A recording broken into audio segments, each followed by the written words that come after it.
Hello বন্ধুরা, আজকে আমি এসেছি ফুলের দেশে। কলকাতা থেকে খুব কাছে এই ফুলের দেশে তোমরা কিভাবে আসতে পারবে তার সমস্ত ডিটেলস আমি দেবো এই ভিডিওতে। হাওড়া স্টেশন থেকে মিদনাপুর লোকাল ধরে সকাল সকাল পৌঁছে গেছি খিরাই স্টেশন। স্টেশনের বাইরেই দাঁড়িয়ে থাকে এরকম গাড়ি, যা 20 টাকার বিনিময়ে তোমাকে পৌঁছে দেবে এই ফুলের রাজ্যে। চারিদিকে হরেক রকমের রঙিন ফুল, আর তার মাঝখান দিয়ে এই রকমের রাস্তা বানানো।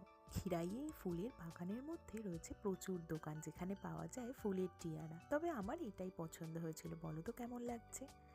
খানিকক্ষণ ঘোরাফেরা করার পরে আমরা পেছনের দিকে গিয়ে দেখলাম একটা ছোট জলাশয়, যেখানে গ্রামের ছেলেরা স্নান করছিল। খিরাইতেই সুন্দর সুন্দর ফুল ছাড়াও চাষ হয় ফুলকপি, বাঁধাকপি, আলু, আরও অনেক কিছু, তাই তোমরা এগুলো কিনে আনতে পারো। এই ফুলের বাগানের মাঝে দাঁড়িয়ে দূরের ওই ট্রেন যাওয়ার দৃশ্য অপূর্ব। শীতকালে খিরাই অবশ্যই